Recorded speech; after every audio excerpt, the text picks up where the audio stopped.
The drinks arrived. Vincent paid and we raised our glasses. To sweet deals, Vincent said. And to the suckers who sweeten them, Concannon added quickly. Our glasses clashed, but Concannon had soured the toast. 10,000 American dollars each. Concannon said, slamming his glass down hard on the table. No better feelin'. Just like comin' in a rich girl's mouth. Hey, Concannon, I said. There's no call for talk like that, Vincent added. What? Concannon asked, his arms wide with wonder. What? He turned his head and leaned the side of his chair toward Kavita. Come on, darlin', he said, his smile as wide as if he was asking her to dance. You can't be tellin' me you're a stranger to the experience. Not with a face and a figure like yours. Why don't you talk to me about it? Naveen Adair muttered through clenched teeth. Unless you're a fucking lesbian. Concannon continued, laughing so hard that his chair tilted sideways and almost fell. Naveen began to stand. Kavita put a hand against his chest, holding him back. For Christ's sakes, Concannon. Vincent spluttered, surprised and confused. Like, what the hell's the matter with you? You brought me a solid gold customer. Like, what the hell's the matter with you? You brought me a solid gold customer, we made a bundle of cash, and we're supposed to be, like, happy and celebrating. Stop antagonizing everybody already. It's all right, Kavita said, staring evenly at Concannon. I believe in free speech. If you put a hand on me, I'll cut it off. But if you just sit there, talking like an idiot, hey, you can do that all night long for all I care. Oh, so, you are a fucking cunt licker, Concannon grinned back at her. As a matter of fact, she began. As a matter of fact, Didier interrupted her, it's none of your business. Concannon's grin hardened at the edges. His eyes glittered, sunlight on the back of a cobra's hood. He turned to face Didier. The menace in his expression was clear. The rudeness to Kavita had been a ruse to provoke Didier. It worked. Didier's eyes were indigo flames. You should powder your nose and put on your dress, sweetheart, Concannon growled. All you fucking homos should wear dresses. As a warning, like, for the rest of us. If you get fucked like a woman, you should dress like one. You should have the courage, if not the honor, Didier replied evenly, to discuss this privately. Outside, you're a fucking unnatural thing, Concannon hissed, through barely parted lips. We were all on our feet. Naveen reached out to grab Concannon's shirt. Vincent and I separated the two men, as waiters rushed at us from all corners of the bar. The waiters at Leopold's had a unique internship in those years. If they put on boxing gloves and lasted 2 minutes in the back lane with the very big, very tough Sikh head waiter, they got the job. 6 of those waiters, directed by the very big, very tough Sikh head waiter, surrounded our table. Concannon looked around quickly, his hard smile widening to show an uneven set of yellowing teeth. For a few seconds he listened to the voice within, urging him to fight and die. In some men, that's the sweetest voice that ever speaks to them. Then the viciousness softened into cunning, and he began to back away through the circle of waiters. You know what? He said, stepping backwards. Fuck yes all. What the hell was that all about? Vincent gasped as Concannon stomped out into the street, pushing shoppers aside. It is obvious, Stuart, Didier said as we slowly sat down again. He was the only one of us who hadn't stood, and the only one who seemed calm.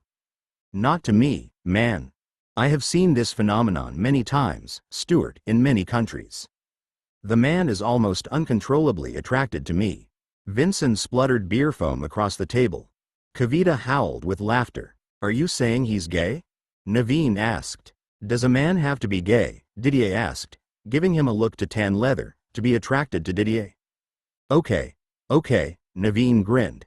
I don't think he's gay, Vincent said. He goes to prostitutes. I think he's just crazy. You got that right, Kavita said, waving her glass in front of his bewildered frown. Sweetie, who'd been standing well away from the confrontation, slapped a filthy rag on our table as a sign that he was ready to take our order. He picked his crooked nose with his middle finger, wiped it on his jacket, and let out a sigh. Au kuch? He menaced. Anything else? Didier was about to make an order, but I stopped him. Not for me, I said, standing and collecting my keys. But, no. Didier protested. One more, surely? I didn't finish the last one. I'm riding. I'm with you, cowboy, Kavita said, joining me. I told Lisa I'd call around tonight. I'll come home with you if you don't mind. Happy to have you along. But, can a gay man go to prostitutes, like, a lot? Vincent asked, leaning toward Didier. Didier lit a cigarette, examined the glow for a moment, and then addressed Vincent, his eyes narrowing. Have you not heard them say, Stuart, that a gay man can do everything that a man wants? What? Vincent asked, adrift as an iceberg. They also say that ignorance is bliss, I said, exchanging a smile with Didier. And I'm gonna follow my bliss home. We left the bar and made our way through the crush of shoppers to the parking area, where I'd left my bike. As I put the key into the ignition, a very strong hand reached out and seized my forearm. It was Concannon. Fuck him, eh? He said, smiling widely. What? Fuck him. The French mincer. You're crazier than you know, Concannon. I can't argue with that. And I don't want to argue. I've got that money. 10 grand. Let's go and get drunk. I'm going home, I said, pulling my arm free to put the key in the ignition. Come on, it'll be fun. Let's go out, you and me. Let's go pick a fight. Let's find some really tough bastards and hurt them. Let's have fun, man. Attractive and all as that. I've got this new Irish music, he said quickly. It's fucking grand. The thing about Irish music, you know, is that it's so good to fight to. No. Come on. At least listen to it and get drunk with me. No. That Frenchman's a fucking faggot. Concannon.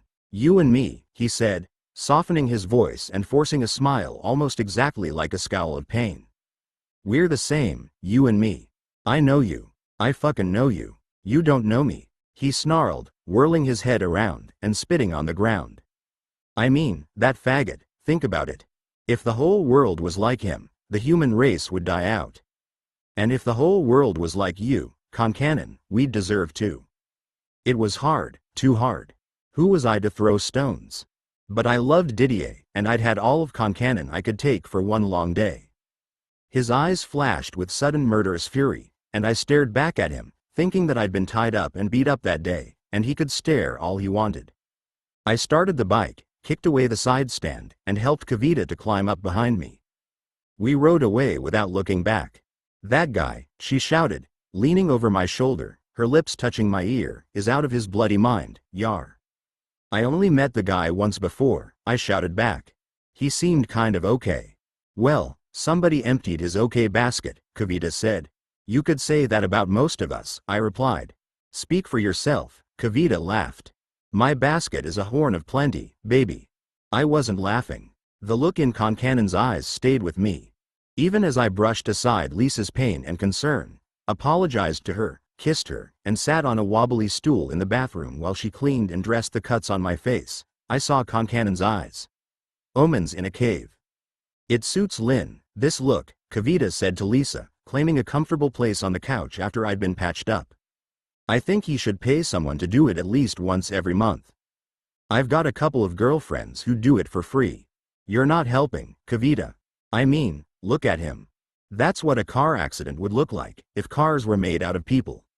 Okay, Kavita said, I'm really not wanting to get that image in my mind. Lisa frowned, and turned back to face me, her hand cradling the back of my head. You're not going to tell me what the hell happened, are you? Happened? You're a sick man, she declared, pushing me away. Did you at least eat something today? Well, I got kinda busy. Kavita, will you cook for us?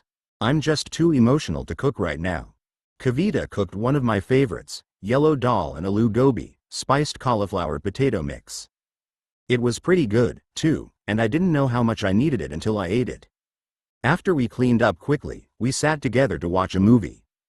It was Konchalovsky's film of Kurosawa's Runaway Train, with Jon Voight riding fearless into the white sky that every outlaw finds, sooner or later, on the horizon of violent desire. Kavita, who condemned it as testosterone terrorism, insisted that we watch it a second time, but with the sound turned to zero, and with each of us speaking the parts of the characters. We ran the movie again, and laughed our way through the second viewing. I played the game, making up lines for the characters Kavita gave me, desecrating the beloved movie. But as the light from that runaway train poured onto our laughing faces in the darkened room, Other images and other faces from another dark place, earlier that long day, rained into me. When Lisa put a new film in the player, I stood, gathered my keys, and put my 2 knives into the scabbards. "Where are you going?" Lisa asked from the couch, where she was snuggled in beside Kavita. "I've got something I have to do," I replied, leaning over to kiss her on the cheek. "You're gonna what?" she demanded. "We're gonna watch another movie here. My choice, this time. It's not fair that I have to see your testosterone terrorism, and you don't have to see my estrogen ecstasy." "Let him go," Kavita said, cuddling close. "We'll have a girls' night in." At the door to the living room, I turned to look at them again. "If I don't come back tonight," I said, "don't give my stuff away, because I always come back." "Very funny," Lisa said. "Tell me, did you have a stamp collection when you were a kid?" "Please, Lynn," Kavita laughed. "Don't answer that question." "I tried," I said. "My father stamped it out. By the way, do you think I'm grouchy?" "What?" they both asked. "Someone, a kid I know, he said I'm grouchy." "I don't get it. Do you think I'm grouchy?" Lisa and Kavita laughed so hard they fell off the couch. When they saw the expression on my face, they laughed harder and rolled together, their legs in the air. "Come on, it's not that funny." They screamed for me to stop. "Thanks," I said. "Thanks a lot." They were still laughing when I started my bike, pulled out of the driveway, and headed along Marine Drive toward Tardeo. It was late, and the streets were almost deserted. A scent of iron and salt, the blood of the sea, rose from the crests of waves, exhausting themselves on the walls of the wide bay. That scent rode the midnight breeze into every open window on the boulevard. Massive black clouds boiled and swarmed overhead, so close that it seemed I could reach up and touch them as I rode. Lightning, silent but sky-wide, ripped the veil of night, shredding the darkness with theaters of cloud in every silver strike. After 8 dry months, the soul of the island city was begging for rain. Every heart, sleeping or awake, stirred to the roil and rumble of the gathering storm. Every pulse, young or old, was drumming to the rhythm of the coming rain, every sighing breath a part of the waxing wind and the flooding clouds. I parked the bike in the entrance to a deserted alley. The footpaths nearby were empty, and the few sleepers I saw were stretched out near a line of handcarts, 300 meters away. I smoked a cigarette, waiting and watching the quiet street. When I was sure that no one was awake on the block, I put my cotton handkerchief under the downpipe of the petrol tank on my bike, pulled the feeder tube free, flooded the handkerchief with petrol, and then reconnected the tube. At the door of the warehouse where they'd slapped me around that afternoon, I broke the padlock on the chain across the door and slipped inside. I used my cigarette lighter to find my way to the piece of pool furniture, that banana lounge in acid green and yellow vinyl. There was an empty drum nearby. I dragged it toward the banana lounge and sat down. In a few minutes, my eyes adjusted to the darkness. I made out certain objects and pieces of furniture quite clearly. Among them was a large coil of coconut fiber rope. The rope they'd used to tie me to the pool chair had been cut from that roll. I stood up and uncoiled the rope until it tumbled into a large, loose pile. Packing the pile of rope under the banana lounge, I stuffed the petrol-soaked scarf within the fiber strands. There were empty cardboard cartons, old telephone books, oily rags and other inflammables in the warehouse. I dragged them into a line leading from the pool chair to a row of cabinets and benches where the power tools were displayed, and doused them with everything I could find. When I lit the scarf, it flared up quickly. The flames fluttered and then rushed into a fierce fire that began to consume the pile of rope. Thick, musty smoke quickly filled the open space. The vinyl banana lounge was putting up a fight. I waited until the fire had prowled along the line of combustible refuse, and then left the warehouse, dragging a heavy oxyacetylene kit with me. I let the gas bottles rest in the gutter, out of reach of the fire, and walked slowly to my bike. The firelight in the windows of the warehouse rippled and throbbed for a time, as if a silent party was underway inside. Then there was a small explosion. I guessed that a container of glue or paint thinner had exploded. Whatever it was, it brought the fire into the rafters of the warehouse, and sent the first flames and pieces of orange ash into the heavy, humid air. People began emerging from surrounding shops and houses. They ran toward the fire, but there was nothing they could do. There was little water to spare. The warehouse was a standalone building. It was lost to the fire, and everyone knew it, but other buildings wouldn't burn with it. As the crowd swelled, The first chai and pawn sellers arrived on bicycles to profit from the pool of spectators. Not long behind them were the firemen and the police. The firemen trained hoses on the sides of the burning building, but the hoses only produced a thin stream of water. The police lashed out with bamboo canes at a few of the spectators, established a command post opposite the fire, and commandeered a chai cellar for themselves. I was getting worried. I wanted to burn down the torture shed. It had seemed like a good idea at the time. Vishnu wanted me to leave a message there, and I was sure that he'd get my message clearly. But I didn't want the fire to spread. The firemen in their brass Athenian helmets were helpless. It seemed, for a handful of heartbeats, that the fire might jump the open space to the next building. Thunder boomed the drum of sky. Every window in the street shuddered. Every heart trembled.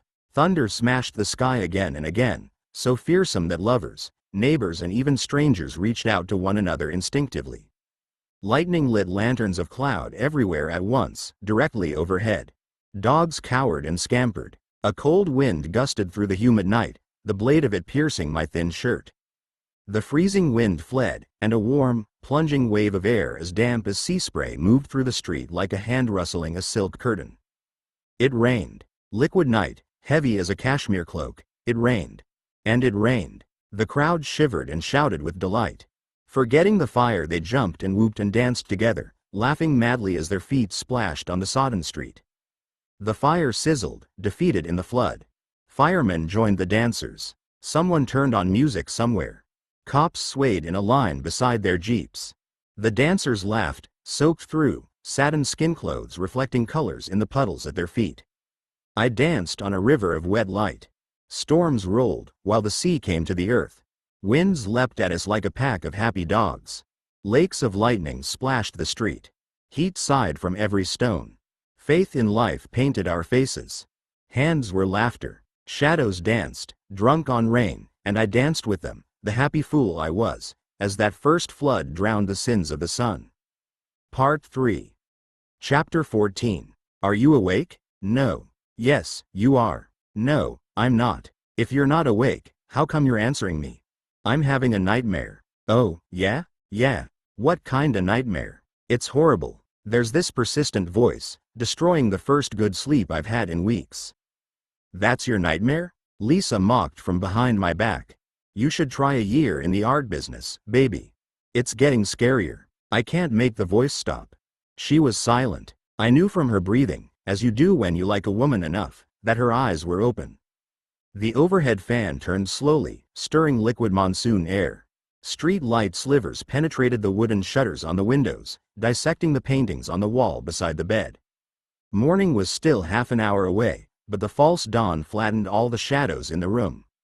Surreal gray settled on every surface, even on the skin of my hand, beside my face on the pillow. The peyote effect, Carla called it once. And she was right, of course. The drug's tendency to paint the universe in the same shade was like a false dawn of the imagination. Carla, always so clever, always so funny. My eyes closed. I was almost gone. Holding a peyote button in the palm of my dreaming hand, and almost gone. How often do you think about Carla? Lisa asked.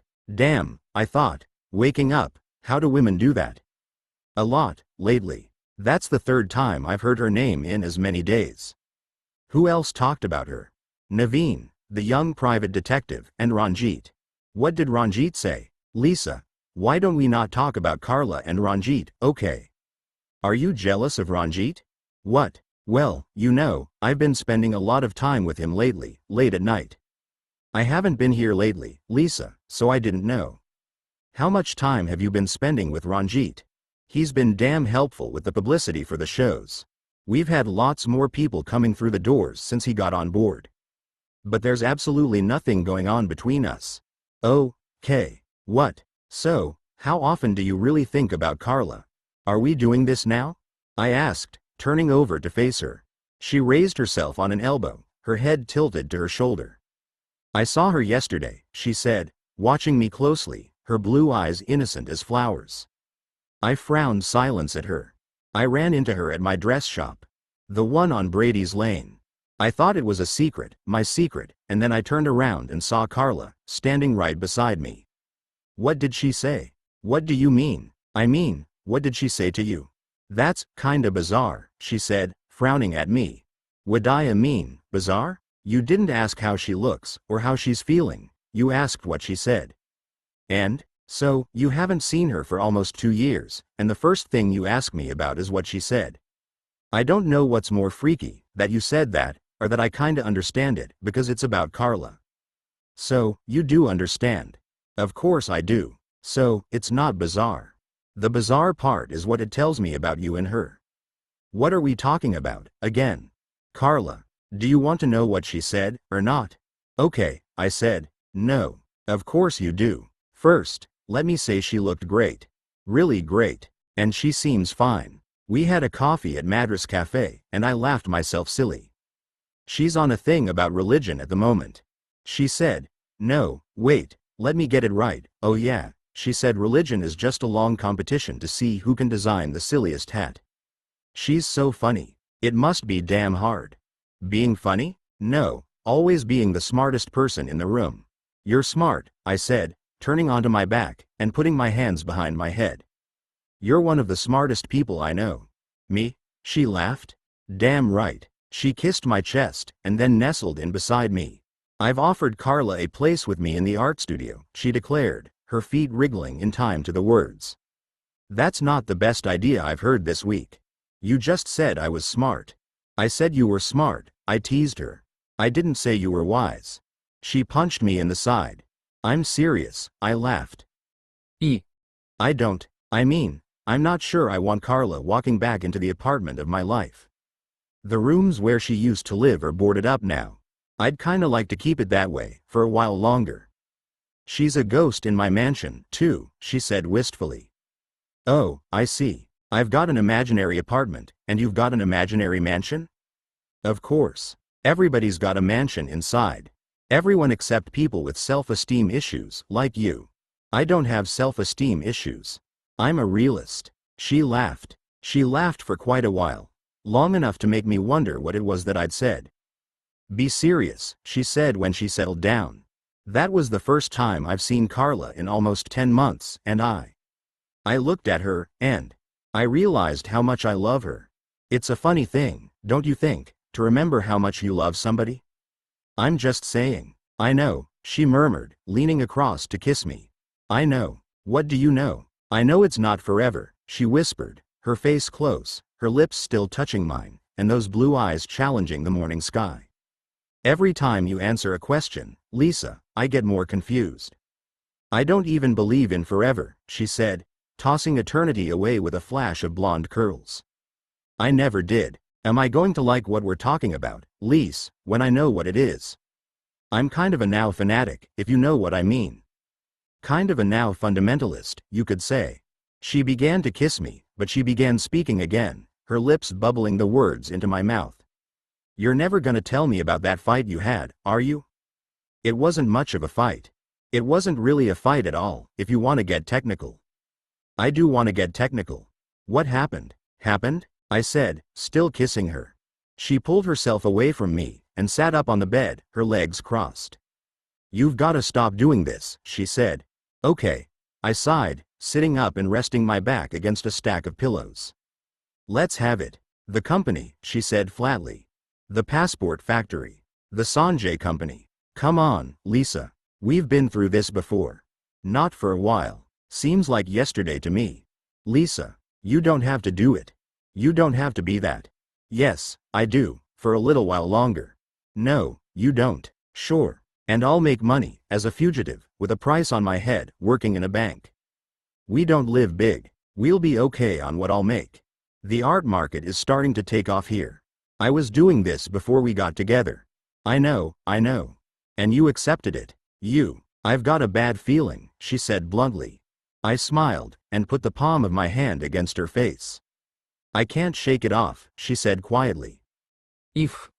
I've got this really bad feeling. I took her hands in mine. Our feet were touching, and her toes closed around mine, grasping with surprising force. Dawn began to burn gaps in the wooden shutters. We've been through this before, I repeated slowly. The government of my country put a price on my head. And if they don't kill me, trying to catch me, They'll take me back to the same prison I escaped from, and they'll chain me to the same wall and go to work on me. I'm not going back, Lisa. I'm safe here, for now. That's something. For me, if not for you. I'm not saying give yourself up. I'm saying don't give up on yourself. What do you want me to do? You could write. I do write, every day. I know, but we could really focus on it, you know? We? I laughed. I wasn't mocking her. It was simply the first time she'd mentioned my writing, and we'd lived together for almost 2 years. Forget it, she said. She was silent again. Her eyes drifted slowly downwards, and her toes released their fierce grip on mine. I brushed a stray curl from her eye, and ran my hand through the seafoam of her blonde hair. I owe them a promise, I said flatly. You don't, she said, but there was no force in her protest, as she lifted her eyes to meet mine. You don't owe them anything. Yes, I owe them. Everyone who knows them, owes them. That's how it works. That's why I don't let you meet any of them. You're free, Lynn. You climbed the wall, and you don't even know you're free. I stared back into her eyes, a sky-reflected lake. The phone rang. I'm free enough to let that phone ring, I said. Are you? You never answer the phone, she snapped. That doesn't count. She got out of bed. Staring at me, she listened to the voice on the other end of the line. I watched sadness settle like a shawl across her shoulders as she handed me the phone. It was one of Sanjay's lieutenants, passing on a message. I'll get on it, I said. Yeah, what? I told you. I'll get on it. 20 minutes. I hung up the phone, went back to the bed, and knelt beside her. One of my men has been arrested. He's at the Colaba lockup. I gotta bribe him out. He's not one of your men, she said, pushing me away. And you're not their man. I'm sorry, Lisa. It doesn't matter what you did, or what you were. It doesn't even matter what you are. It's what you try to be that counts. I smiled. It's not that easy. We're all what we were. No, we're not. We're what we want ourselves to be. Don't you get that yet? I'm not free, Lisa. She kissed me, but the summer wind had passed, and clouds fell across a gray field of flowers in her eyes. I'll start the shower for you, she said, jumping from the bed and running toward the bathroom. Look, this is no big deal, getting this guy out of the lockup, I said, passing her on my way into the bathroom. I know, she said flatly. You still want to meet up? Later today? Of course. I stepped into the bathroom and stood under the cold shower. Are you gonna tell me what it's all about? I called out to her. Or is it still a big secret? It's not a secret, it's a surprise, she said softly, standing in the doorway.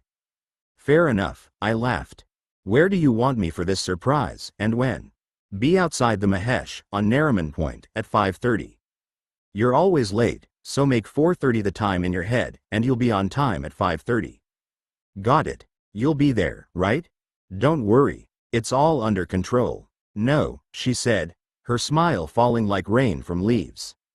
It's not. Nothing is under control. She was right, of course. I didn't understand it then, as I walked beneath the high arch of the Colaba police station, but I could still see her sorrowful smile, falling like snow into a river. I climbed the few steps leading to the wooden veranda that covered the side and rear of the administration building. The cop on duty outside the sergeant's office knew me. He wagged his head, smiling, as he allowed me to pass. He was glad to see me. I was a good payer. I gave a mock salute to Lightning Dilip, the daytime duty sergeant. His bloated drinker's face was swollen with smothered outrage. He was on a double shift of bad temper. Not a good start. Lightning Dilip was a sadist. I knew that, because I'd been his prisoner, a few years before. He'd beaten me then, feeding his sad hunger with my helplessness. And he wanted to do it again as he stared at the bruises on my face, his lips tremors of anticipation. But things had changed in my world, if not in his. I worked for the Sanjay Company, and the group poured a lot of liquid assets into the police station. It was too much money to risk on his defective desires. Allowing himself the semblance of a smile, he tilted his head in a little upward nod. What's up? Is the boss in? I asked. The smile showed teeth. Dilip knew that if I dealt with his boss, the sub-inspector, the trickle-down of any bribe I'd pay would barely dry his sweaty palm. The sub-inspector is a very busy man. Is there something that I can do for you? Well, I replied, glancing around at the cops in the office. They were doing an unconvincing job of pretending not to listen. To be fair to them, pretending not to listen isn't something we get a lot of practice at in India. Santosh, get us some chai, Dilip grunted in Marathi. Make fresh, yar. You lot, go and check the under barrack. The under barrack was a ground floor facility at the rear of the police compound. It was used to house violent prisoners, and prisoners who violently resisted being tortured. The young cops looked at one another, and then one of them spoke. But, sir, under barrack is empty, sir. Did I ask you if there was anyone in the under barrack? Dilip demanded. And no, sir. Then do as I say, all of you, and check it out thoroughly. Now. Yes, sir. The constables shouted, grabbing their soft caps and stumbling from the room. You guys should have a code or something, I suggested, when they'd gone. Must get tedious, having to shout them out of here, every hour or so. Very funny, Dilip replied. Get to the point, or get the fuck out. I've got a headache, and I want to give it to someone. Straight cops are all alike. Every crooked cop is corrupt in his own way. They all take the money, but some accept it reluctantly, others hungrily, some angrily, others genially. Some joke and some sweat as if they're running uphill. Some make it a contest, while others want to be your new best friend. Dilip was the kind who took the money resentfully, and tried to make you bleed for giving it to him. Fortunately, like all bullies, he was susceptible to flattery. I'm glad you can deal with this personally, I said. Dealing with Patil can take all day. He doesn't have your finesse for getting things done decisively and quickly, fatafat, like lightning. They don't call you Lightning Dilip for nothing. They called him Lightning Dilip, in fact, because his shiny boots, lashing out from the darkness of his rage, always struck a chained man when he least expected it, and never twice in exactly the same place. That is very true, Dilip preened, relaxing in his chair. What can I do for you? There's a guy in your lockup, Farzad Daruwala by name. I'd like to pay his fine. Fines are imposed by the court, not by the police, Dilip observed, a sly grin wet on his lips. Of course, you're completely right, I smiled, but a man of your vision can see how dealing with this matter in a forceful fashion, right here and now, will save the valuable time of the court and the public purse. Why do you want this fellow? Oh, I can think of 5,000 reasons why, I replied, pulling a prepared wad of rupee notes from my pocket and beginning to count them. A man of vision could think of many more reasons than that, Dilip frowned. It was too late. He was already looking at the money. Lightning G, I said softly, folding the notes over double and sliding them across the desk beneath the cover of my hand.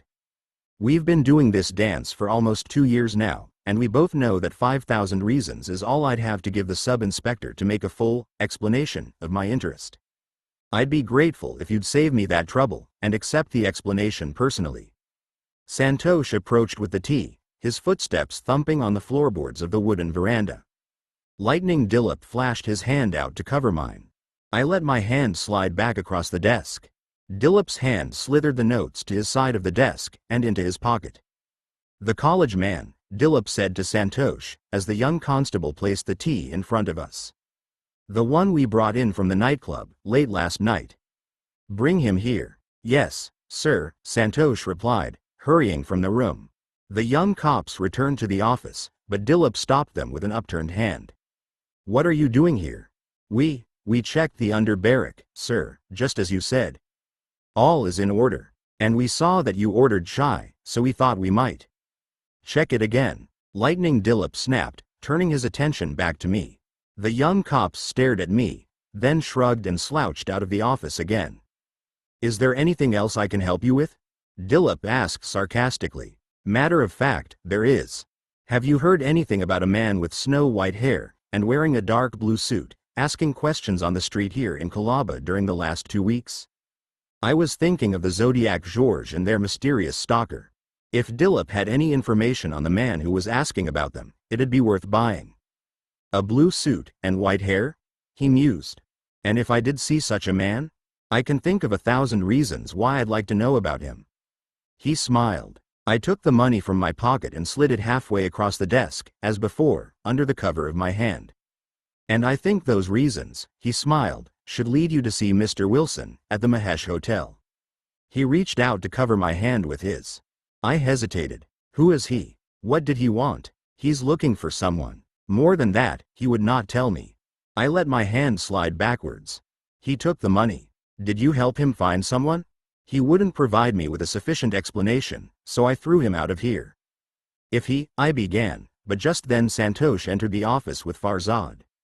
The young Parsi forger was unbloodied but significantly bowed. His eyes were wide with fear, and his chest was rising and falling quickly in shuddering little breaths.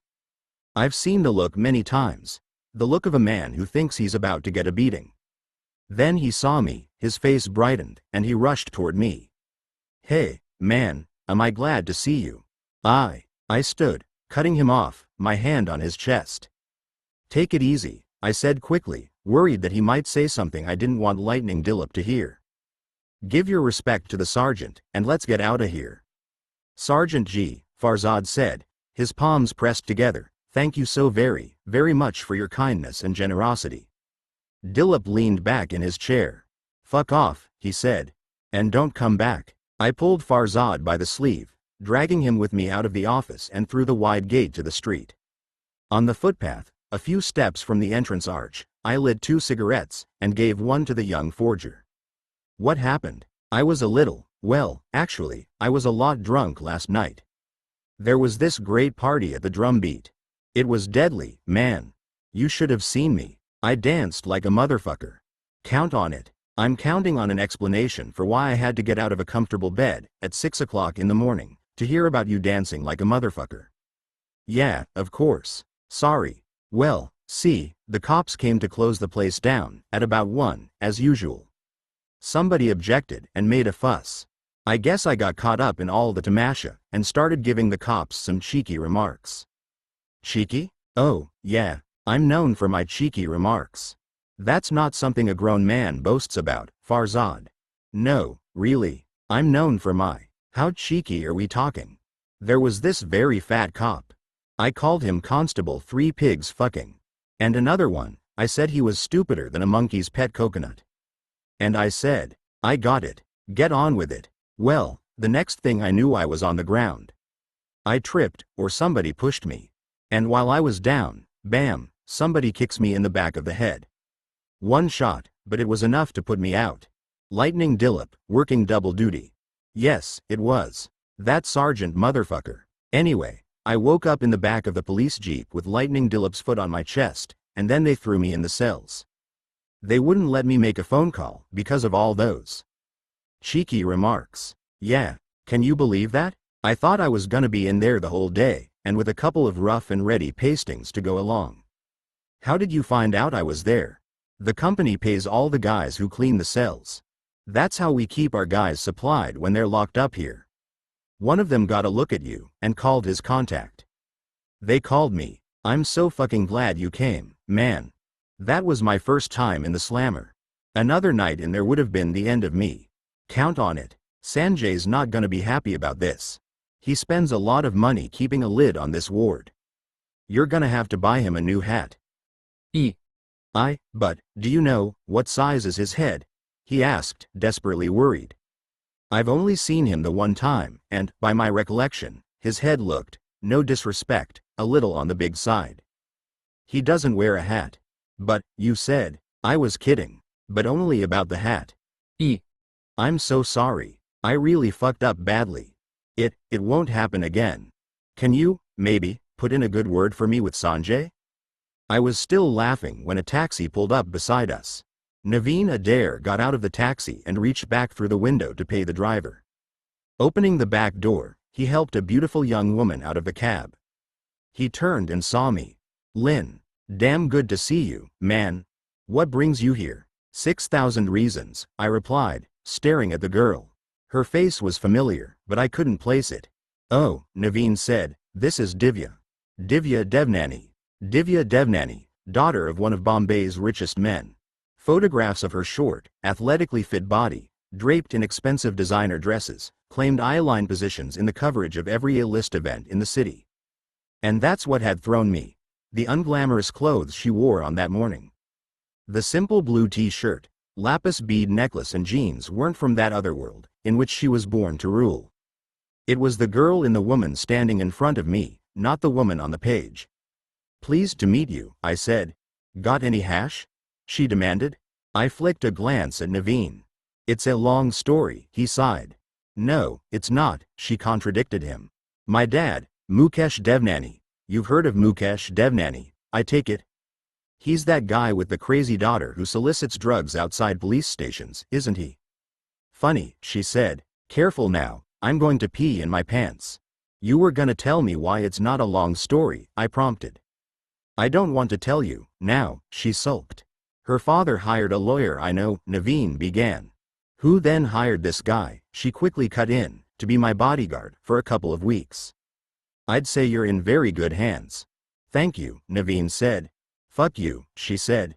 Nice meeting you, I said. So long, Naveen. And all because I get mixed up with this Bollywood wannabe movie star, Divya continued, ignoring me. I mean, not even a real movie star, just a wannabe, for fuck's sake. And he's such a fucking jerk, he starts to threaten me when I refuse to go out with him. Can you believe that? It's a jungle out there, I smiled. You're telling me, she said. Have you got any hash, or not? I have, Farzad said quickly. Count on it. We turned to stare at him. He reached down into the front of his pants, fiddled there for a while, and pulled his hand out to reveal a 10-gram block of Kashmiri hashish, wrapped in clear plastic. There, he said, offering it to Divya. It's all yours. Please accept it as a gift, like. Divya's lips peeled a lemon of horror. Did you just pull that thing, out of your underpants? She asked, gagging a little.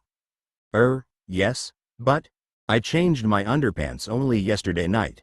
Count on it. Who the fuck is this guy? Divya demanded of Naveen. He's with me, I said. I'm sorry, Farzad said, beginning to put the hash in his pocket. I didn't mean to. Stop. What are you doing? But, I thought you. Peel the plastic off it, she commanded. And then don't touch it. Just leave it in your hand, on the open plastic. Don't touch it with your fingers. And don't touch me. Don't even think about touching me.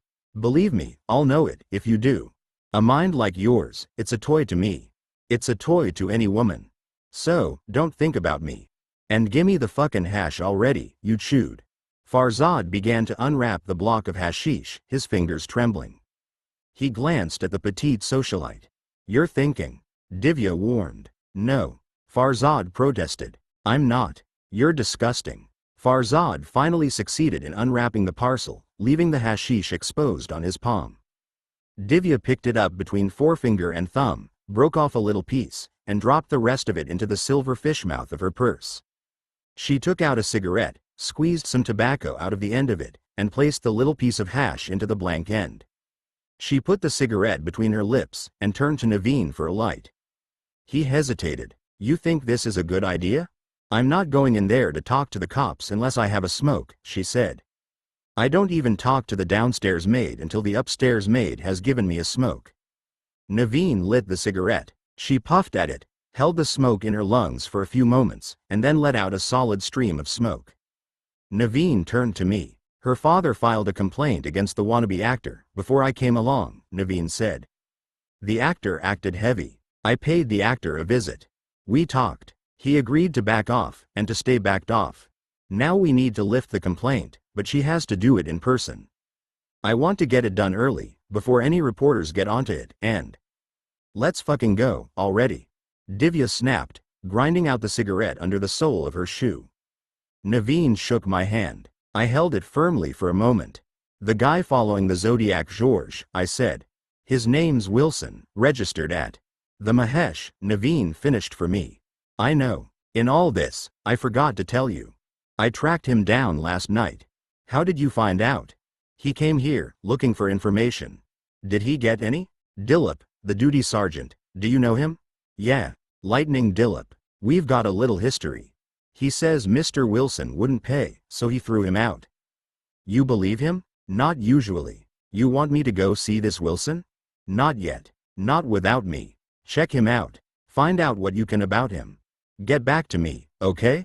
Thick, Naveen smiled. I'll get on it, and this is the fucking longest I've ever stood up, Divya interrupted angrily, on my legs, for God's sake, in the same fucking place, for God's sake, in my whole fucking life. Do you think we can get on with it now? Naveen smiled a goodbye, and escorted the poor little rich girl through the arched gate. "It's Farzad," Farzad called after her. "My name's Farzad." When he lost sight of her, the young Parsi turned to me, grinning widely. "Damn it all to hell, Yar. What a beautiful girl, and such a nice nature. Some of those super mega rich girls, they can be very stuck up and all, so I've heard. But she's so natural, and she's... Will you cut it out?" He opened his mouth to protest, but the words withered when he saw my expression. "Sorry," he said bashfully. "But, did you see the color of her eyes? Oh, my God. Like bits of shining stuff, you know, dipped in something. Really, really full of, really lovely stuff, like a bucket of, loveliness, honey." "Please, Farzad, I haven't had my breakfast." "Sorry, Lynn. Hey, that's it. Have breakfast. Can you come to my place? Can you come home with me, now? You promised to come this week." "That's gonna be a no, Farzad. Please come. I have to see my mom and pop, take my bath and change my clothes before I go to work. Come with me. They'll still be having breakfast at home, some of them, and they'd love to meet you. Especially after you saved my life, and all." "I didn't save your." "Please, Baba, trust me, believe me, they're waiting to meet you, and it's very important that you come, and you'll find it damn interesting at my house. Look, please, Lynn." 4 motorcycles pulled up hard beside us. They were Sanjay Company men. The leader of the group was Ravi, a young soldier in Abdullah's enforcement group. "Hey, Lynn," Ravi said, his eyes behind mercury lens mirrors. "We heard some scorpions are having breakfast at one of our places in the fort. We're all heading there to kick the shit out of them.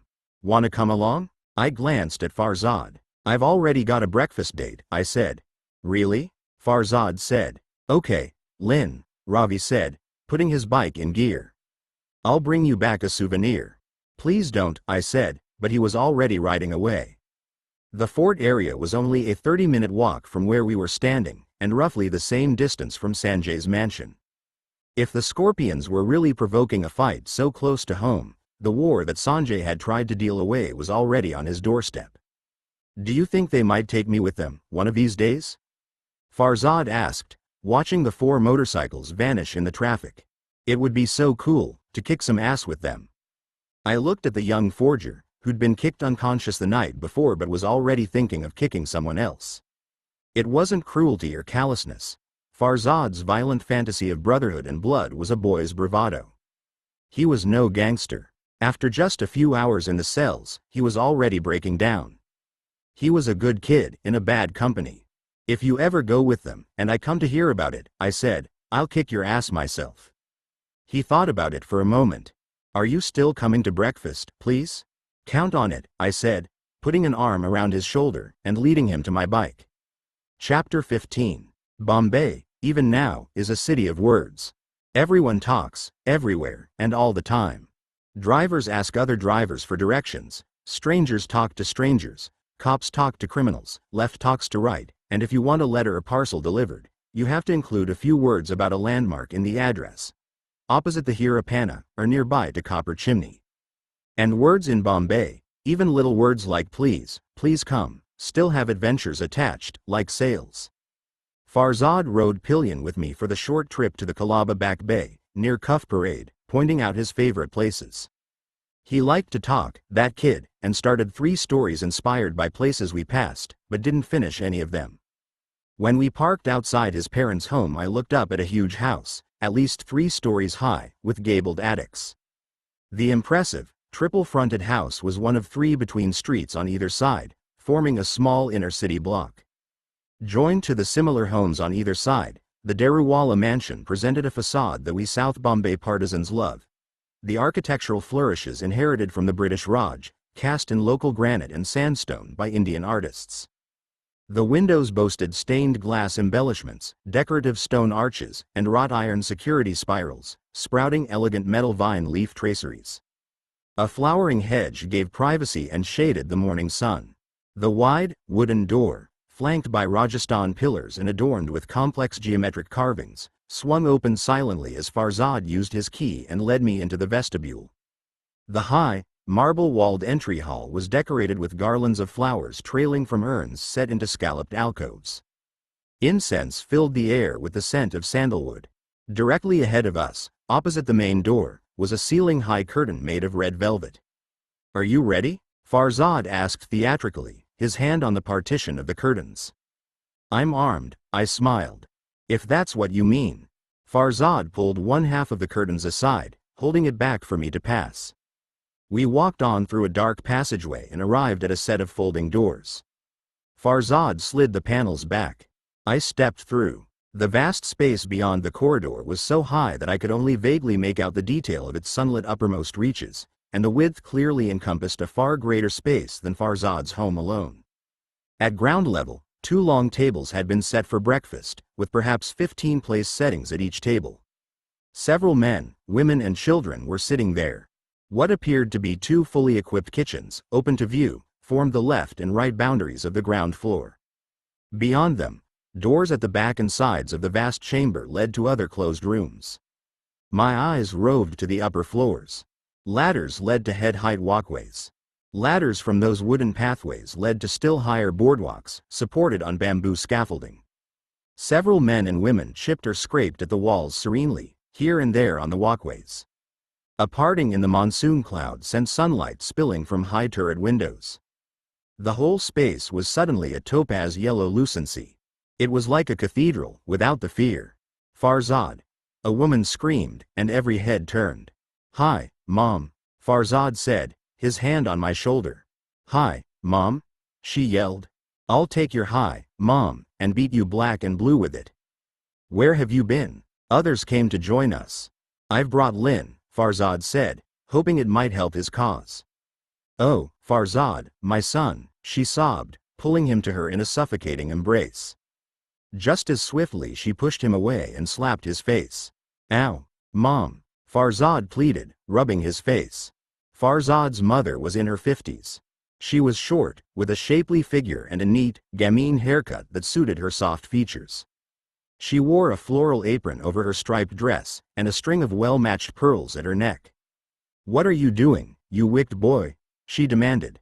"Are you working for the hospitals now, drumming up trade for those doctors by giving everybody this thing?" Heart attack, a gray-haired man I guessed to be her husband helped her. "Yes, giving everybody this thing," she said. "Mom, it wasn't my." "So, you're Lynn," she said, cutting him off and turning to face me. "Keki uncle, may his spirit shine in our eyes, used to talk about you a lot." "Did he mention me? Anahita, his niece? Farzad's mom? Arshan's wife? He said you were quite the one for talking philosophy. Tell me, what is your take on the free will versus determination dilemma?" "Give the boy a chance to relax, Mother," Farzad's father said as he shook my hand. "My name is Arshan. I'm very pleased to meet you, Lynn." He turned to Farzad then, fixing him with a stern but loving frown. "And as for you, young man, I can explain, Pop." You can explain my hand across your backside." Anahita growled. "You can explain how we worried so much we didn't get a wink's worth of sleep the whole night. You can explain how your poor father was roaming on the road at 2 o'clock in the morning, looking for you, because maybe a water truck ran over you and left you crunched up like scrambled eggs in a ditch. Mom, do you know how many ditches there are in this area? This is the peak area for ditches. And your father searched through every one of them, looking for your scrambled egg's corpse. And you have the shamelessness to stand here, in front of us, without a scratch on your miserable hide? You might at least be limping," a young man said as he approached us to shake hands with Farzad. "Or slightly disfigured, nah. This is my friend Ali," Farzad said, exchanging a penitent smile with the young man, who was his twin in height and weight, and seemed to be roughly the same age. "Salam alaikum," I said. "Wa alaikum salam, Lynn," Ali said, shaking hands. "Welcome to the Dream Factory." "Lynn got me out of jail this morning," Farzad announced. "Jail?" Anahita shrieked. "Better you should have been in one of those ditches, with your poor father." "Well, he's home now, Mother," Arshan said, gently pushing us toward the tables on the left side of the huge room. "And I'll bet these boys are both very hungry." "Starving, Pop," Farzad said, moving to take a place at the table. "No you don't," a woman countered, tugging at Farzad's sleeve. She was wearing a colorful salwar kameez of pale green tapered trousers and a flowing yellow-orange tunic. Not with those hands full of jail germs. Who knows what diseases you're infesting us with, even as we speak. Wash your hands. You heard her, Anahita said. Wash your hands. And you, too, Lin. He might have infected you with his jail germs. Yes, ma'am. I have to warn you in advance, though, she cautioned. I lean towards determinism, and I'm ready to roll my sleeves up if you're a free will man. Yes, ma'am. And I don't pull my punches, she added. Not when it comes to philosophy. Yes, ma'am. We washed our hands at a sink in the open kitchen, and then sat down at the long table on the left-hand side of the huge room. The woman in the salwar kameez immediately served us with bowls of meat in fragrant gravy. Have some mutton now, you young fellows, she said, seizing the moment to pinch Farzad's cheek between her fingers. You're a naughty, naughty boy. You don't even know what I've done. Farzad protested. I don't need to know any such thing, the woman averred, giving his cheek another mutilating twist. You were always a naughty, naughty boy, no matter what you're doing. Even when you're doing good things, you're naughty also, isn't it so? And cheeky, I added. Oh, don't get me started on cheeky, Anahita agreed. Thanks, Lin, Farzad muttered. Don't mention it. The woman in the salwar tunic twisted one more bruise into Farzad's cheek. You're a cheeky, cheeky boy. This is Zahira Auntie, Farzad said, rubbing his face. Ali's mom. If you have a taste for pure vegetarian, another woman, wearing a pale blue sari, suggested brightly, you might like to try this dal roti. It's fresh. Made from just now. She placed 2 small bowls of the saffron-colored dal on the table, and unwrapped a napkin of freshly cooked rotis.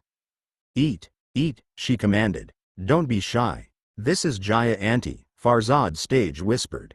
It's kind of a competition between Zahira Auntie and Jaya Auntie as to who's the best cook, and my mom stays out of it. We'd better be diplomatic. I'll start with the mutton, and you start with the dal, okay? We pulled the bowls of food closer and began to eat.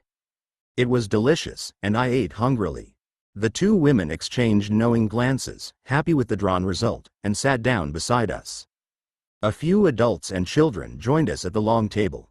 Some came from the ground floor apartments, while others climbed down from the interconnected catwalks to stand near us, or sit further along at the table. As Farzad took a hungry bite of his mutton in masala gravy, Anahita approached from behind and smacked him on the back of the head, as swiftly and unexpectedly as lightning Dilip might have done. All the children near us laughed and giggled. Ow, Mom, what did you do that for? You should be eating stones, she declared, waving the side of her hand at him. Stones from those ditches your poor father was searching, instead of tasty mutton chunkies. The dal is also tasty, isn't it? Jaya Auntie asked me. Oh, yes, I said quickly. Your poor father, out the whole night in those bloody ditches. Enough about the ditches, mother dear, Farzad's father said gently. Let the boy tell us what happened. I was at the drumbeat last night, Farzad began. Oh, what music did they play? A pretty girl of perhaps 17 asked. She was sitting a little way along the table, and she leaned in to catch Farzad's eye. This is Karina cousin, Jaya Auntie's daughter, Farzad said, without looking at her. Karina, this is Lin. Hi, she said, smiling shyly. Hi, I answered her. Having finished the bowl of vegetables, one gently pushed it away. Zahira Auntie immediately shoved the spare bowl of mutton in front of me, so close that it almost fell into my lap. I grasped the bowl with both hands. Thanks. Good mutton, Zahira Auntie confided, with a wink. Good for all of your angers and such. My angers? Yes, ma'am. Thanks. So, you were at the Drumbeat nightclub, Arshan said quietly, which I warned you against, many a time, son.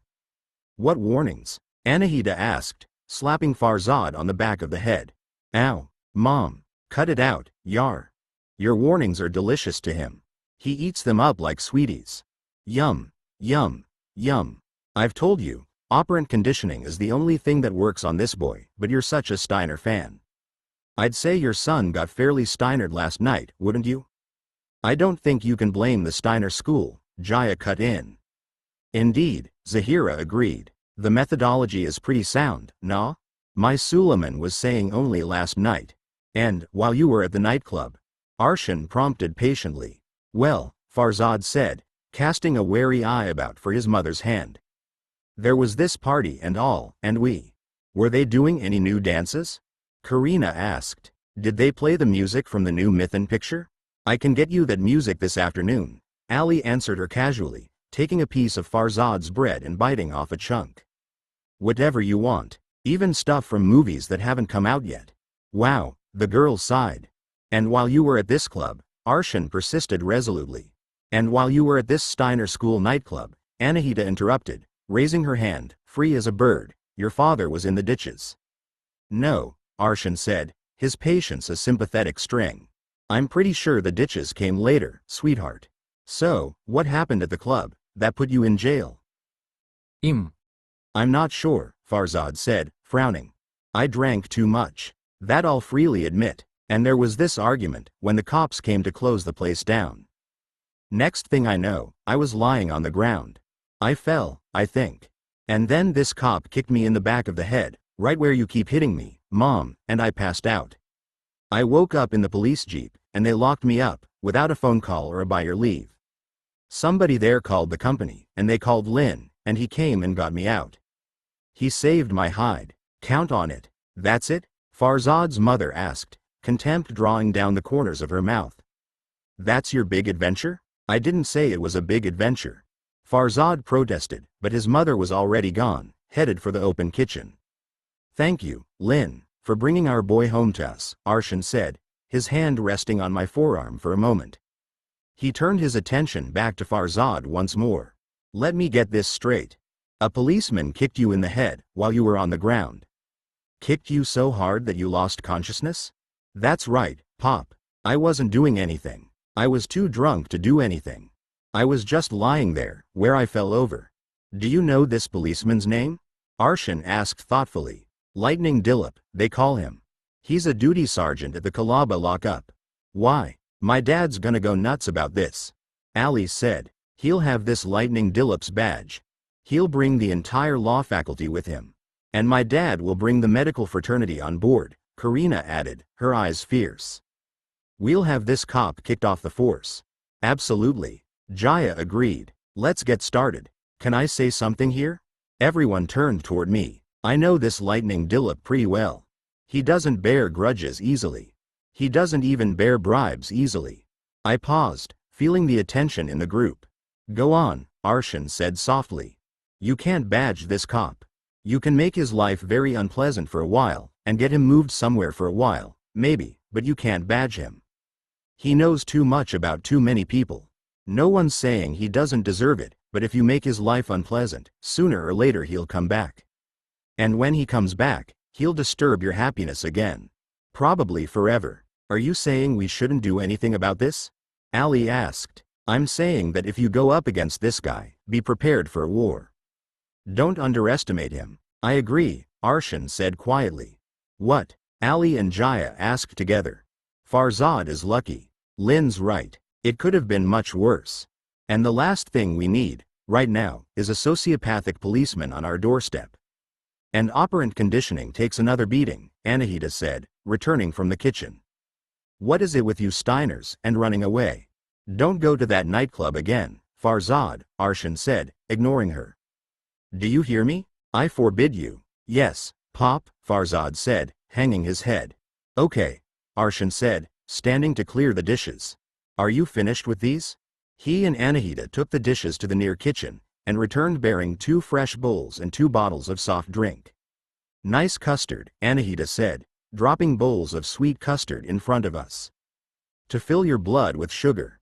And Roger's raspberry, Arshan said, placing the crimson-colored soft drink bottles beside our bowls. There's not many problems in life that a long, cold glass of Roger's raspberry can't make look much rosier. Drink up. I like what you've done with the place, I remarked. Who's your decorator? Harlan Ellison? Farzad turned to face his father. He saved my life, Pop. The families voted. I think this is the time.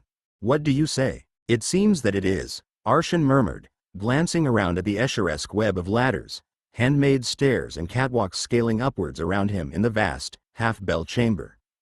Is that a yes? Farzad asked. Arshan swung his leg across the bench seat we were sitting on, and faced me directly. What's your guess that we're doing here? He asked. Taking a wild stab in the stepladder, I'd say you're looking for something. Precisely, Arshan grinned, showing a row of neat, small, perfectly white teeth. I see why Keki uncle liked you. That's exactly what we're doing.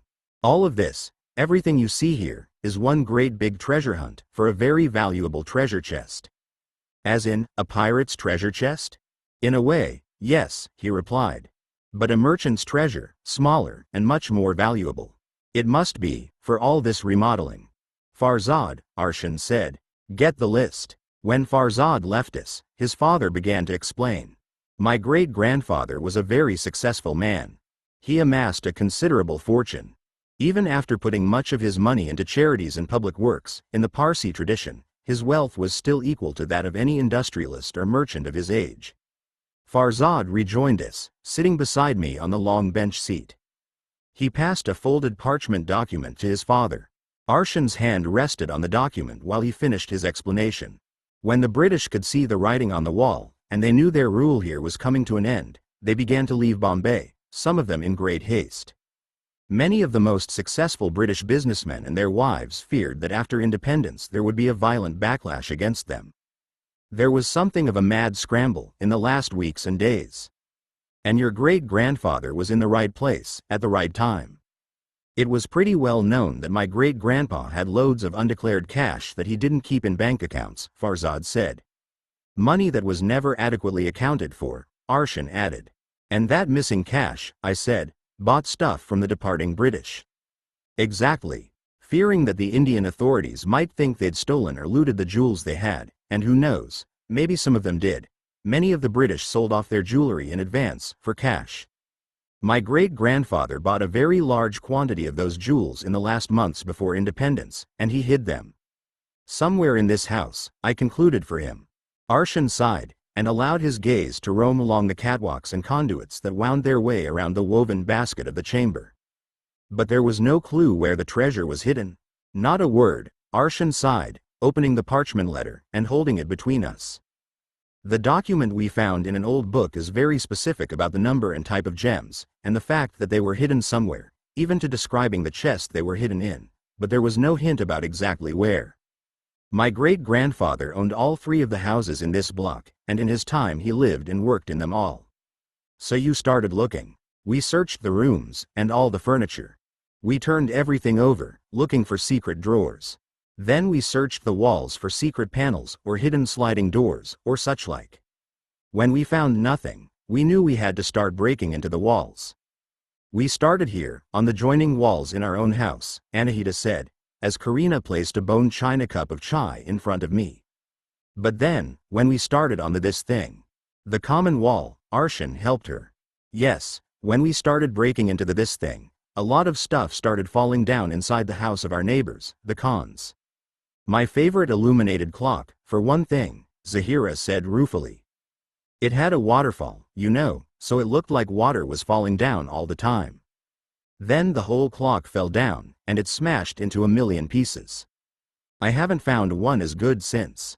And when things started falling down in their house, the Khans came here, asking us what we were doing. Which is where my dad came in, Farzad's young friend, Ali, said. Literally, Farzad joked. Our 2 families have been close forever, Ali said. Arshan uncle and Anahita auntie decided to tell my dad exactly what they were doing, and to invite him to join in the hunt for the treasure. We thought that my great-grandfather might have hidden the box of jewels inside the common wall, Arshan added. There were a lot of renovations and changes made to these houses, in his time, and there was no way into the walls without involving the Khans. My Suleiman came home that night, after visiting here, Zahira auntie said, and sat the whole family down for a meeting. He told us about the treasure, and the invitation to join in the hunt, even if it meant breaking down the wall between our 2 houses. We were all talking at once, like crazy people. It was damn cool, Ali added. And arguing also, Zahira said. But after a lot of heart-to-heart, we decided to join in the hunt for the treasure, and we started breaking down the wall the very next day. But the treasure wasn't in there, the pretty girl, Karina, said. Not that we've found so far. And that brought my dad into the Mela. Arshan and Anahita invited us in for a talk, Jaya explained, smiling at the recollection. When we got here, we found all the Daruwalas and all the Khans, and all the breaking down inside. Then they invited us to join in with them, because they thought maybe the treasure was inside the wall between our two houses, on the other side. And to search through the upper floors, they needed cooperation from us. My husband, Rahul, agreed right there, on the spot. He's mad for adventure. He skis, Karina said. In the snow. People shook their heads in wonder. And you're completely sure this treasure is really here? Count on it, Farzad said. When we didn't find the treasure in that wall, we started working on the ceilings and floors between us and the roof. It's here, and we'll find it. It's a kind of madhouse, for sane people, Karina finished for him. With 3 happy families, 1 Hindu, 1 Muslim and 1 Parsi, all living together in it. The people around me, members of 3 extended families from 3 faiths, shrugged and smiled. There's no first and last here, Arshan said softly. We're in this together. We all agreed to split the treasure 3 ways, with equal shares to each family. If you find it, I said. When we find it, a few voices corrected me. And this has been going on for how long? Nearly 5 years now, Farzad answered. We started right after we found the parchment. The Khans came in a year after that, and the Malhotras came in about 6 months later. I went to college and Wall Street and back again, in the time we've been searching. But this isn't our real job, or anything, Karina Malhotra said. My dad's a doctor. Ali's pop, Suleiman uncle, teaches law at Bombay University. Arshan uncle is an architect, which is how we can do all this renovation, without the whole thing falling down. And we're all studying, those of us who don't work full-time outside, or with the kids here at home. The treasure hunt is what we do at night and holidays, mostly, Ali added. Or if we get a free day, like this one, where everybody was so worried about Farzad being missing all night. Thanks for the holiday, cuz. Any time, Farzad smiled. And we have 2 kitchens, Anahita declared triumphantly. Veg and non-veg, so there's no problem. Indeed, Jaya Auntie said. Really, you know, a lot of differences between communities come down to gobi and gosht, cauliflowers and kebabs. If there are 2 kitchens, everybody eats the food they like, and everything is hunky and this thing. Dory, Anahita said, and the 2 women exchanged smiles. And we're all in this together, make or break, Ali added, so we don't have a reason to argue. Except for philosophy, Anahita contradicted him. As interesting as this mystery is, I said, but Farzad cut me off. I told you it would be interesting, didn't I? Ah, yeah, but we still didn't get to the part where I know why you're telling me about all this. We have a problem, Arshan said simply, staring his earnest frown directly into my eyes. And we were hoping you would help us with it. Okay, tell me. An inspector from the city council came here a few weeks ago, Ali said, and he got a look inside at some of the work. He doesn't know what we're doing, of course, Farzad added. We told him we're renovating the houses to make apartments. What brought him here in the first place? I asked. We think it was a neighbor down the street, Arshan explained. He saw us taking delivery of some heavy steel girders a few months ago. We use them to support the arches when we take out sections of the walls. He tried to buy our house a few years back, Anahita said. The rascally fellow tried every trick in the book to make us sell. When we refused, he was angrier than a scalded cat. It's bad luck to hurt a cat, Zahira said, nodding sagely. You mean, even in similes? Anahita asked earnestly. I'm just saying, one must be prudent, where cats are concerned. Probably even in similes. The whole group nodded. After a few moments of silence, I spoke again. So, cats aside, you need what, from me? Planning permits, Arshan said, coming back to the moment. The city council official agreed, after a lot of negotiation, to accept a bribe to let us get on with the renovations. But he insists that we get the proper planning permit certificates, or damn good copies. To cover his ass, Ali said. He can't fake the permits, and he can't steal them, Farzad added. But if we can fake them, he promised that the investigation will end with him. If you can fake them for us, Lynn, Arshan corrected him. Yeah, if you can fake them, the inspector will sign off on them, and leave us alone to search for the treasure, like always.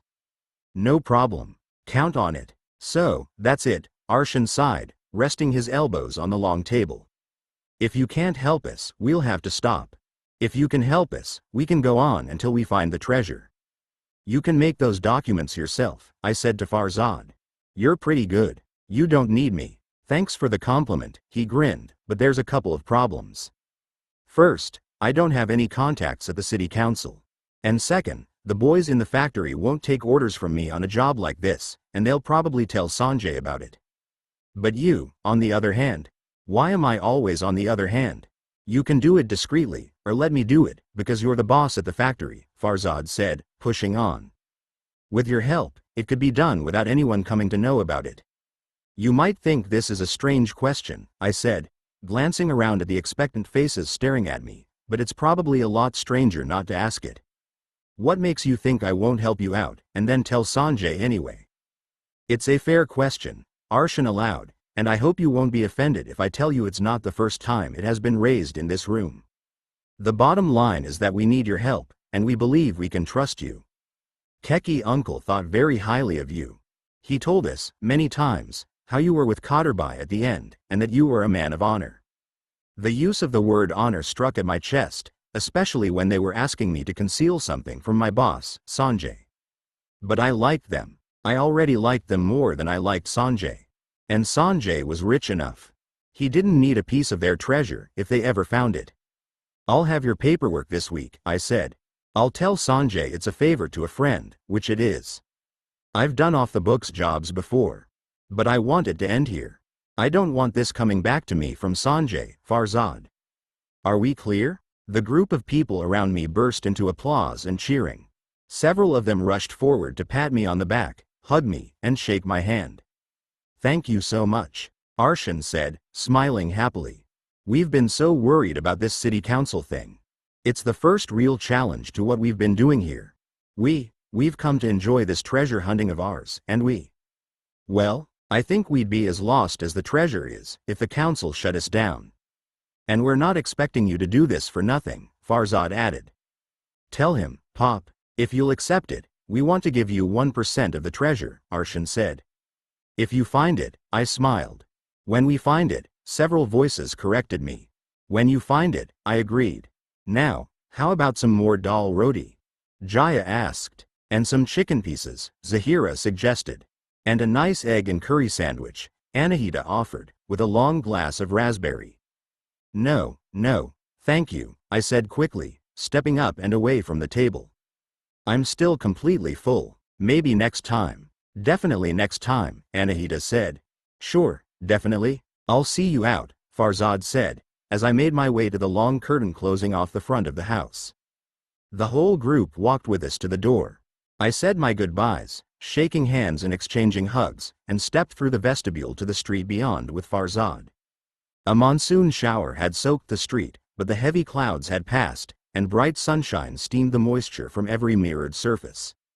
Somehow, that first glimpse of the street seemed strange and unfamiliar, as if the weird megacosm of catwalks and crawlspaces in the gigantic bell chamber of Farzad's house was the real world, and the gleaming, steaming street beyond was the illusion. I hope my mixed-up family didn't freak you out, Farzad muttered. Not at all. You don't think, it's a bit crazy, nah? What we're doing, everybody's searching for something. And from what I can see, you're all happy. We are, he agreed quickly. What kind of crazy person doesn't like happy? Impulsively, the young Parsi reached out and hugged me stiffly. Lynn, he said, as we parted from the hug, there is actually something else I wanted to ask you. Something else, yet? Yes.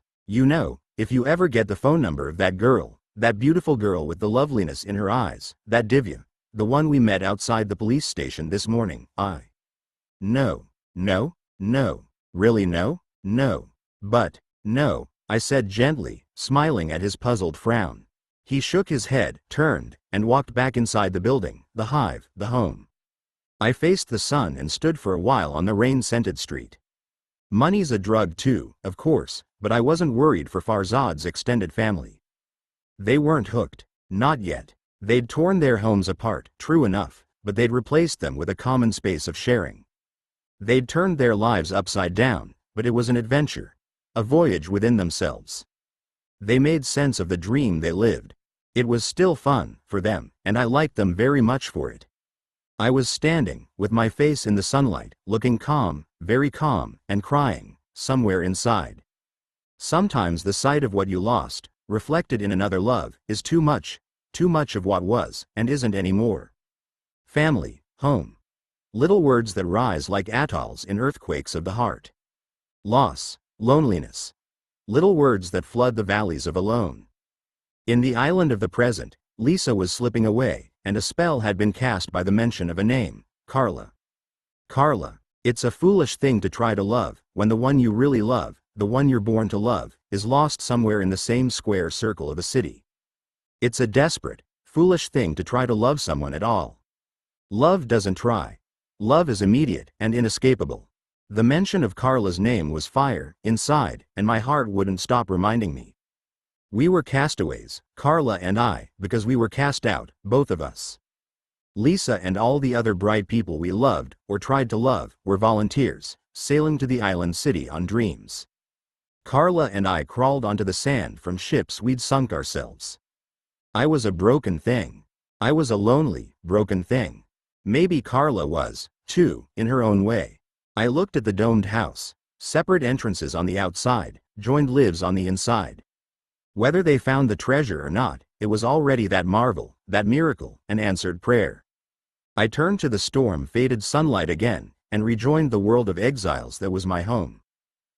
Chapter 16. I swung the bike away from Farzad's house and into the wide, divided boulevard that followed the island city coast north. Densely packed, sodden rain clouds closed in overhead, darkening the street. I began to pass a wide, sheltered inlet and slowed down. Long wooden fishing boats painted vivid blue, red and green had been dragged onto the shore for maintenance work. The fishermen's simple huts leaned into one another, their plastic sheet coverings secured to the corrugated roofs against storm winds by bricks and pieces of broken concrete. Nets were strung between wooden poles. Men worked on them, threading spools of nylon through holes and woven loops. Children played on the sand, defying the gathering rainstorm, and chased one another between the boats and webs of netting. From dawn, the little bay was a small but important part of the local fishing community. After midnight it was a small but important part of the local smuggling community, who used fast boats to bring in cigarettes, whiskey, currencies and drugs. Every time I passed the sandy beach I scanned it, looking for faces I knew, and signs of illicit trade. I had no personal interest. Farid the fixer administered the bay, and the profits and opportunities were his. It was professional curiosity that drew my eye. All of us in the black market knew every place in South Bombay where crime flourished, and all of us sent a discreet, searching eye into them, every time we passed. We began in caves and dark places, Didier once said, and we criminals still miss them terribly. I let my eyes glance back to the wide divided road, and saw 3 motorcycles pass me on the other side. They were scorpions. The man riding in the center was Danda. I recognized one other as Hanuman, the big man who'd given me a professional beating in the warehouse. I stopped my bike, shifted into neutral gear, and adjusted the rear view mirror until I could see them. They'd stopped at a traffic signal, some way in the distance behind me. As I watched in the mirror, they talked, argued, but then swung their bikes around and came after me. I sighed, and hung my head for a moment. I didn't want to fight them, but I was in my own area, and I didn't want to lead them into any of the company operations. And too proud to run, I didn't want to let them chase me into the arms of my company friends, only a few streets away. Kicking the bike into gear, I let out the clutch, wrapped the throttle, and spun the bike around in a tight circle. Gunning the engine, I accelerated toward the oncoming scorpions, on the wrong side of the divided road. I had nothing to lose. There were 3 of them, and if the charge didn't go well for me, I was in trouble anyway. I'd come off motorcycles before, and preferred to take my chances with an accident than a massacre. And my bike was in everything with me, all the way, as I was with her. They must have had something to lose, or less loyal motorcycles. At the last moment they turned their bikes aside. 2 of them rattled away into spiraling arcs, as they tried to keep their bikes under control. The 3rd bike spun out, crashing into a slide against a wall at the side of the road. I braked hard, whirling through a half-turn, one boot sliding on the wet road, and threw my bike onto the side stand, cutting the engine with the kill switch. The fallen rider struggled to his feet. It was Danda and me with no aftershave. I met him with left and right punches that threw him backwards onto the ground. The other scorpions let their bikes fall and ran at me. I felt bad for their bikes. Ducking, weaving and throwing punches where I could, I battled the two scorpions on the side of the road, beside the tumbled scatter of their motorcycles. Cars slowed on the road as they passed, but none stopped. Recovering from the blows, Danda ran at us. He stumbled past his friends and into me, grasping at my vest to steady himself. I lost my footing on the wet road and fell backwards. Danda landed on top of me, growling like an animal. He was burrowing his head in next to mine, trying to bite me. I felt his mouth against my neck, the wetness of his tongue, and the blunt nub of his head, as he strained to get close enough to put his teeth on my throat. His fingers were locked in a clutch of my vest. I couldn't throw him off. The other two scorpions kicked at me, trying to land blows in the gaps between Danda's body and mine. They missed, and kicked Danda a couple of times. He didn't seem to notice. I hadn't been hurt, or even properly hit by anyone. I could feel my two knives pressing against my back on the ground. I had a policy. I never drew the knives unless the other man was armed, or if it became a question of life or death. I managed to roll over, wrestled away Danda's grip on my vest, and stood up quickly. I should have stayed down. Hanuman was behind me. He wrapped an arm around my throat from behind. His powerful arm began to choke off my air. Danda rushed at me again, trying to burrow his head in close. He was a biter. I knew one in prison. A man whose anger suddenly became biting, until pieces were missing from anyone he attacked. A victim knocked his teeth out, leaving the rest of us in peace, and I was thinking of doing the same to Danda. He was pressed up close against me, his head tucked in under Hanuman's arm, his teeth against my arm. I couldn't hit him in any place that might make him let go. I reached up, closed my fingers around Danda's ear, and ripped at it hard. I felt the whole flap of his ear give way, tearing itself from the side of his head. When he stopped biting, I stopped ripping. He screamed, hurling himself backwards, clutching at the bloody wound. Shifting my hand around, I tried to shove it between Hanuman's body and mine. I wanted to reach one of my knives, or one of his balls, either one would do. The third man rushed at me. In his fury, he began to slap at my head, standing too close. I kicked him in the balls. He fell as if he'd been shot. I closed my hand around the hilt of my knife, as darkness closed a hand around my throat. The knife was free. I tried to stab the big man in the leg. I missed. The knife slid away to the side. I tried again. I missed. Then the blade found flesh, a small cut on the outer edge of Hanuman's thigh. He flinched. It was enough to get a bearing. I struck again and rammed the blade into the meat of his thigh. The big man lurched suddenly, and I lost my grip on the knife. The arm didn't weaken. I'd followed my training, turning my chin into the crook of his elbow to lessen the choking effect. It was no use. I was going under. A voice, blurred and rumbling, seemed to be calling my name. I twisted my head against the locked muscle and bone of Hanuman's arm. I heard a voice. "Look away, now, boyo," it said. I saw something, a fist, coming at me from the sky. It was huge, that fist, as big as the world.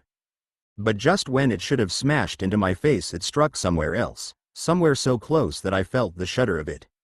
And again it struck, and again. And the arm around my neck released its grip, as Hanuman fell to his knees and flopped forward, his head made of lead. I rolled and stood, shaping up, my fists close to my face, coughing and breathing hard. I turned to look around me. Concannon was standing near the fallen Hanuman, his arms folded. He smiled at me, and then nodded his head in a little warning. I turned quickly. It was Danda, all blood-streaked teeth, blood-streaked eyes, and blood-streaked ear. And me with no aftershave. He swung a wild punch trying to knock me out. He missed. I snapped a fist at the gash where the ragged flap of his ear was hanging by a tongue tip of skin. He screamed, and it rained. Sudden rain spilled and splashed on us. Danda ran, clutching at the side of his head, rain running red into his shirt. I turned to see Concannon swinging a kick at the other departing scorpion. The man yelped and joined Danda, stumbling toward a stand of taxis. Hanuman groaned, wakened by the rain. He crawled to his knees, stood unsteadily, and realized that he was alone. He hesitated for a moment. I turned to look at Concannon quickly. The Irishman was grinning widely, all clenched teeth. "Oh, Lord," he said softly. "Please make this man too stupid to run away." Hanuman lurched away, limping after his friends.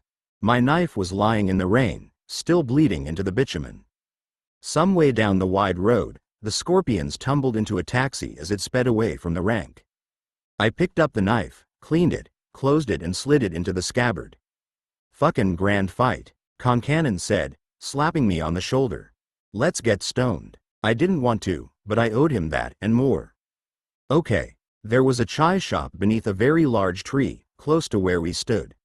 I pushed my bike under the shelter of the tree. Accepting a rag from the chai stall owner, I dried the bike off. When the job was done, I began to walk back to the road. "Where the fuck are you going?" "I'll be back in a minute. We're having a civilized cup of fucking tea here, you Australian barbarian." "I'll be back in a minute." The abandoned Scorpion motorcycles were still lying in the rain by the side of the road, leaking petrol and oil. I picked them up, stood them on their stands in the cover of the stone wall, and returned to Concannon as the tea arrived. "Lucky for you I came along," he said, sipping at a glass of chai. "I was doing okay." "The fuck you were," he laughed. I looked at him. When a man's right, he's right. "The fuck I was," I laughed. "You really are one mad Irish motherfucker. What are you doing here, anyway?" "My favorite hash shop used to be near here," he said, jerking his thumb over his shoulder in the direction of Cuff Parade. "But somebody threw a fella off a building next door, and he landed right on top of the shop. And on top of Shining Patel, the owner." "You don't say." "The upside is that a notorious singer was also hit, which saved me quite a bit. I used to pay him, regularly. It was the only way I could get him to stop singin'." "Where was I?" "You were telling me what you're doing here." "Oh, so y'all think I was following y'all? Is that it?" Concannon asked. "You must have a mighty high opinion of yourself, boyo." "I'm just here buying hash." Some time passed. It was a strangely brooding silence between men, brooding in strangely different directions. "Why did you help me?" He looked at me with an expression that seemed genuinely hurt. "And why the fuck would one white man not help another white man, in a fucking heathen place like this?" "There you go again." All right, he said quickly, putting a hand on my knee to calm me down.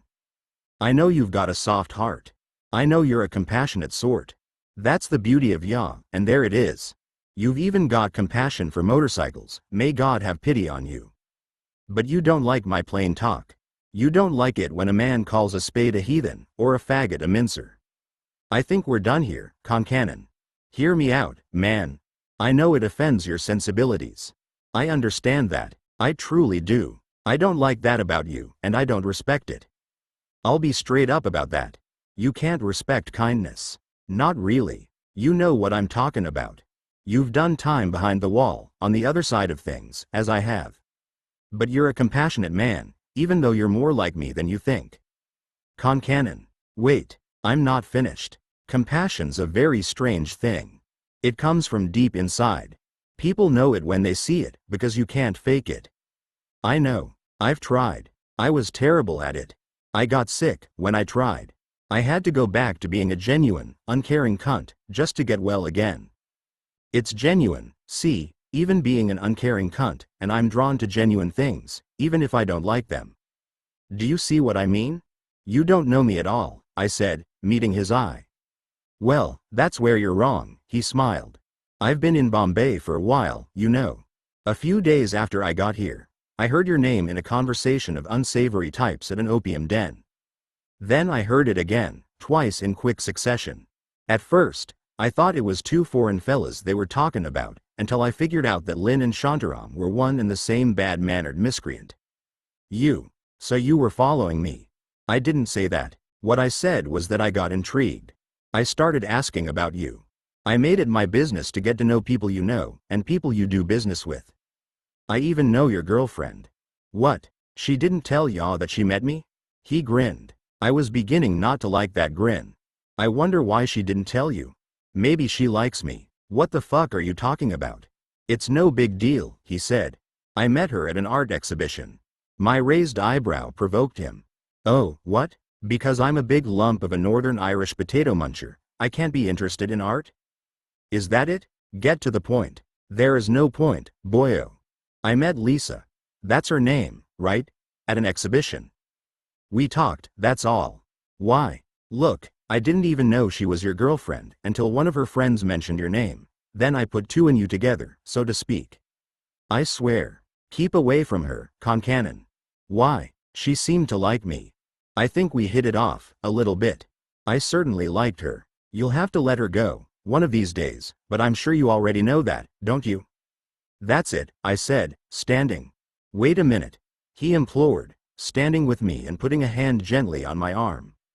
Please. I don't want to fight you, man. I didn't. I mean, I'm not trying to upset you. It's just my way. I know it's fucked up. I really do. But I don't know any other way to be. It's like I said before, about you. Even if you don't like it, you have to see that it's genuine. This is what me being genuine looks like. I truly don't mean to hurt your feelings. And I truly would like to talk. I resisted, staring back at him and trying to read his eyes. The pupils were tiny, pinpoints vanishing in an ice blue tide. I looked away. On the road nearby, a traffic warden's truck pulled up beside the Scorpion Gang motorcycles. Leaping from the back, the team of lifters dragged the motorcycles to the side of the truck, then hoisted them onto the back, cramming them up against others that had been seized for parking illegally. Concannon followed my gaze as I watched the operation. If I hadn't come along when I did, he said softly, it might have been your dead body being thrown onto the back of a truck. He was right. I didn't like him, and I was pretty sure that he was crazy. But he'd stepped in at exactly the right time, and he'd saved me. I sat down again. Concannon called for 2 more glasses of chai. Working quickly, his thick fingers made a small joint. Will you smoke with me? I took it and puffed it alight as he held the match in the lantern of his cupped hands. After a time, I passed the joint back to him.